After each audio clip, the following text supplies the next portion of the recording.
Assalamualaikum warahmatullahi wabarakatuh. Alhamdulillahirabbil alamin. Wassalatu wassalamu ala sayyidina Muhammadin wa ala alihi wa ashabihi ajma'in, amma ba'du. Mahasiswa Sekolah Tinggi Agama Islam At-Taqwa yang saya cintai, alhamdulillah pada hari ini kita bisa bertemu kembali pada mata kuliah hadis dakwah. Hadis dakwah kali ini yang kita bahas tentang pendekatan dakwah. Apa itu pendekatan dakwah? Pendekatan dakwah artinya titik tolak atau sudut pandang kita terhadap proses dakwah atau cara-cara yang dilakukan oleh seorang mubaligh untuk mencapai suatu tujuan tertentu. Itu yang dimaksud dengan pendekatan dakwah. Artinya kembali kepada seorang mubaligh itu, pendekatan dakwah mana yang paling efektif buat dia. Pendekatan itu bisa pendekatan sosial politik, pendekatan sosial budaya, pendekatan sosial ekonomi, dan pendekatan sosial psikologis. Di sini selalu ada kata-kata sosial. Kenapa? Karena yang namanya dakwah itu berarti butuh seorang mad'u, ya, mad'u, objek dakwah. Tidak mungkin berdakwah dalam sendiri. Oleh karena itu selalu menggunakan sosial politik, pendekatan sosial budaya, dan seterusnya. Mana yang paling efektif bagi seorang mubaligh? Ya, ragamnya atau banyaknya pendekatan ini bisa dibagi dua, atau secara garis besar pendekatan dakwah ini ada dua, yaitu dakwah kultural dan dakwah struktural. Dakwah kultural adalah sosial budaya, yaitu memberikan pendidikan yang memadai untuk membentuk sumber daya manusia yang berkualitas. Ini dakwah kultural ini mendirikan pondok pesantren, sekolah, berdakwah di majelis taklim, di media massa, di surat kabar, di medsos dan sebagainya. Ini berarti orang itu berdakwah secara kultural. Adapun pendekatan struktural artinya seorang dai itu masuk terjun dalam dunia politik. Nah, nanti mana yang paling efektif? Apakah dia dakwah seperti dakwah kultural dengan berceramah atau menjadi guru atau menjadi dosen, itu dakwah kultural, atau dia langsung terjun ke dunia politik? Mana yang paling cocok buat dia? Kemudian memang dibutuhkan, ya, ketika seseorang itu menjadi seorang legislatif, memang dibutuhkan seorang legislatif yang berjuang membuat undang-undang yang menjamin kehidupan yang lebih islami. Jadi dia masuk ke dalam dunia politik, nanti orang yang masuk dalam dunia politik dengan tujuan dakwah, maka dia akan menghasilkan produk undang-undang yang menjamin kehidupan yang lebih islami. Itu kalau masuk legislatif. Atau masuk dalam eksekutif, pejabat, bupati, wali kota, gubernur, bahkan presiden, maka dia akan menjalankan pemerintahan berdasar produk hukum tersebut. Jadi kalau kita masuk dalam dunia politik dalam pengertian tujuannya berdakwah, maka mungkin itu lebih efektif daripada dakwah secara kultural. Karena orang yang masuk dalam dunia politik yang tujuannya berdakwah, maka dia akan menghasilkan undang-undang yang lebih islami. Kalau dia masuk dalam eksekutif, maka dia juga akan menjalankan produk undang-undang itu sesuai ketentuan agama. Jadi mana yang lebih efektif? Tetapi bahasan kita kali ini, kita akan membahas tentang dakwah kultural. Pendekatan dakwah itu terangkum, ya, dalam sebuah hadis yang diriwayatkan oleh At-Tirmizi, hadis digital nomor 2098, di mana dakwah itu bisa dengan tangan yang lebih bagus, lisan, dan hati. Mungkin hati bukan dakwah, tapi nanti ada penjelasannya. Haddatsana Bundar, haddatsana Abdurrahman bin Mahdi, haddatsana Sufyan an Qais bin Muslim an Tariq bin Shihab qala awwalu man qaddama al-khutbata qabla sholati Marwan.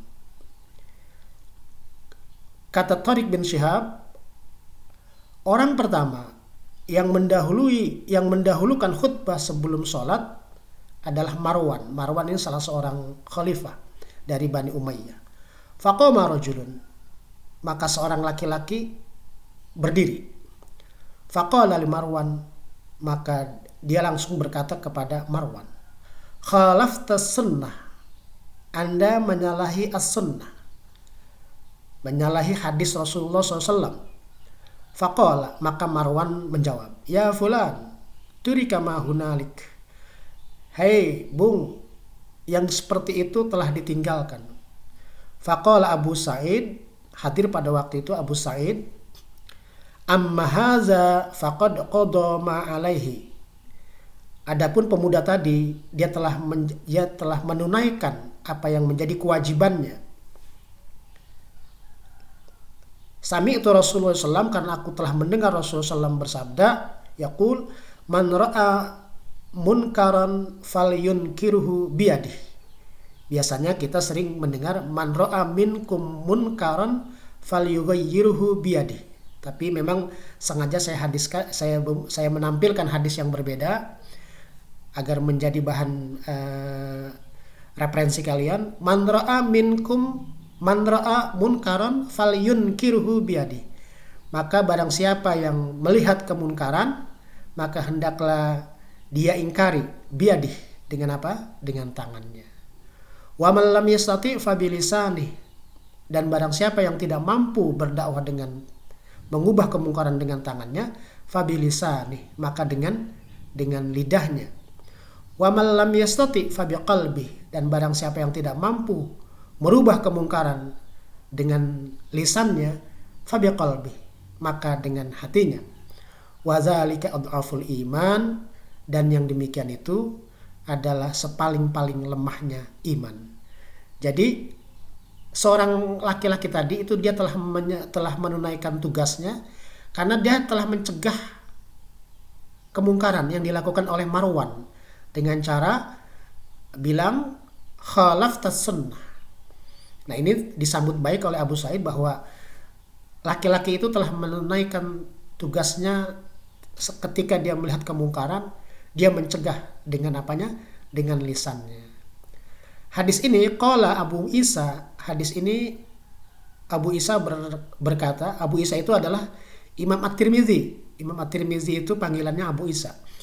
Dia mengatakan hadza haditsun hasanun sahih.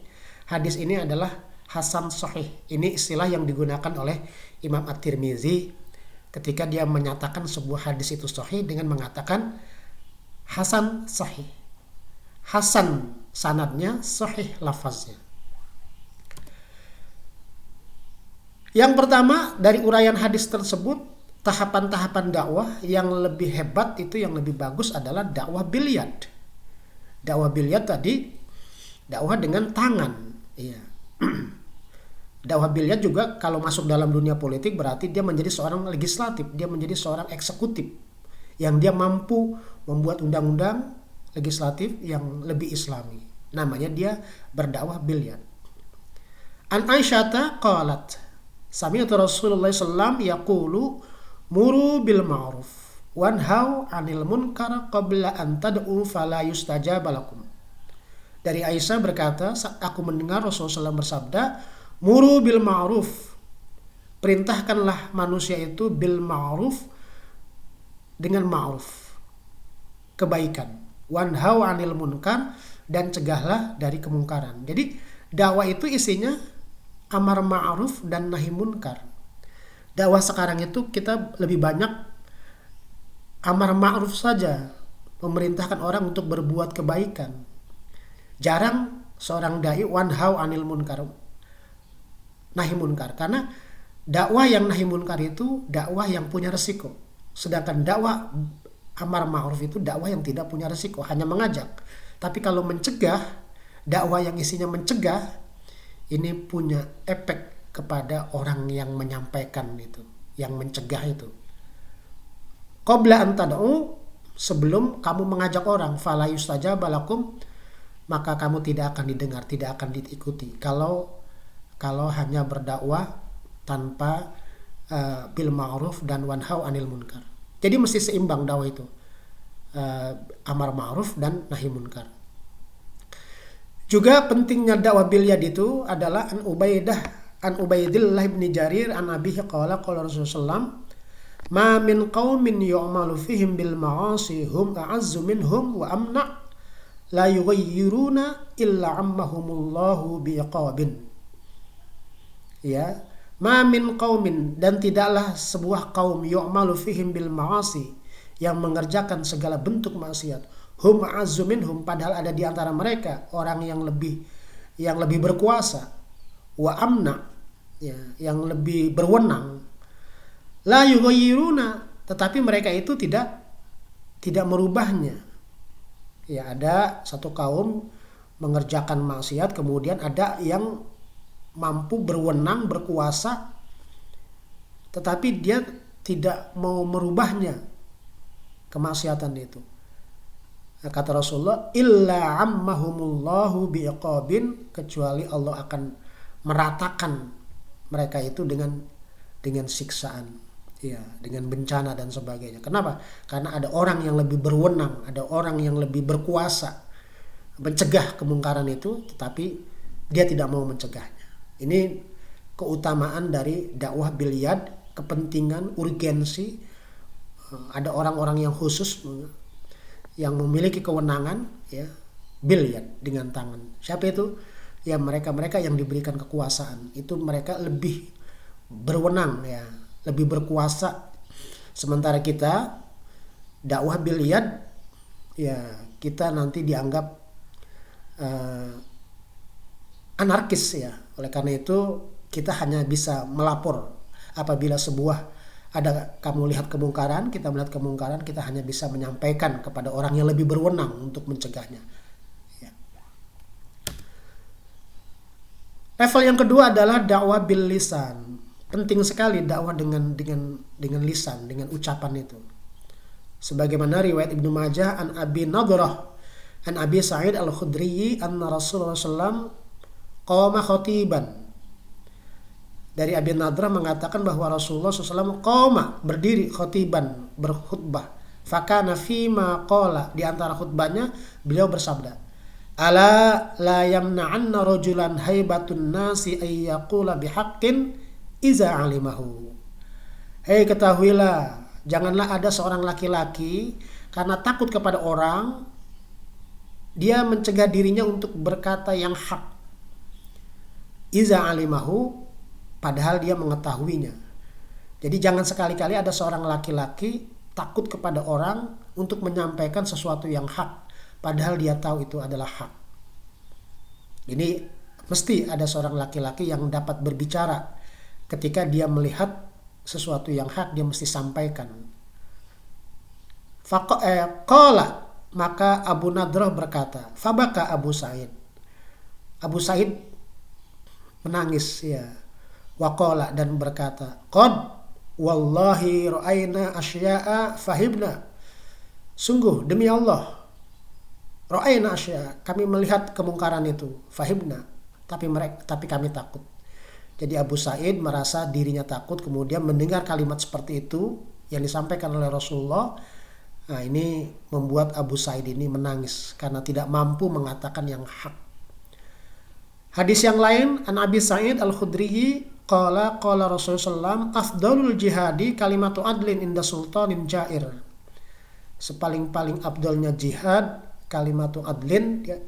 Riwayat yang lain kalimatu haqqin inda sultanin jair, kepada penguasa yang menyeleweng. Jadi sepaling-paling jihad, ya, paling utama jihad adalah menyampaikan yang hak di depan penguasa yang menyeleweng.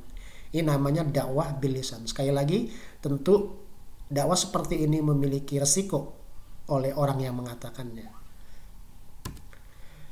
Yang terakhir, dakwah bil qalb.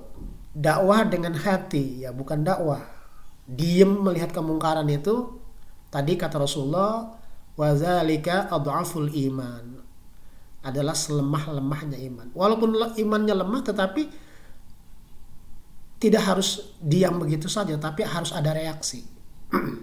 Seperti hadis dari Ibnu Majah an Aliin qala sana'tu ta'aman fada'autu Rasulullah sallallahu faja'a fara'a fil baiti tasawira faraja'a.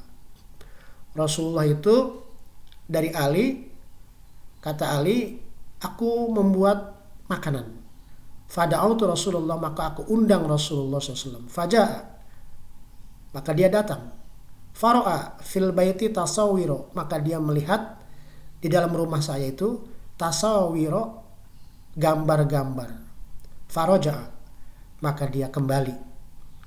Artinya di sini Rasulullah tidak berkata, dia hanya melakukan action di mana dia nggak mau memenuhi ya, undangan makan dari Ali, menantunya, istrinya Fatimah, putrinya. Itu karena di dalam rumahnya Ali itu ada tasawir, gambar-gambar. Ya tentu gambar apa sih yang ada di dalam rumahnya Ali dan Fatimah itu? Ya, tetapi Rasulullah menganggap gambar itu sebuah kemungkaran. Tidak beliau sampaikan, tetapi beliau tidak suka ya. Ketidaksukaannya beliau adalah faraja, maka beliau kembali.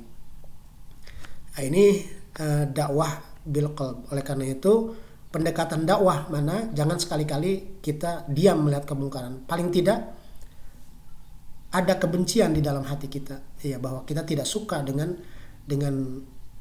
kemungkaran itu. Tapi kalau tidak ada di dalam hati, tidak ada sama sekali rasa benci ketika melihat kemungkaran, maka kita dianggap telah menyetujui kemungkaran itu. Demikian, Assalamualaikum warahmatullahi wabarakatuh.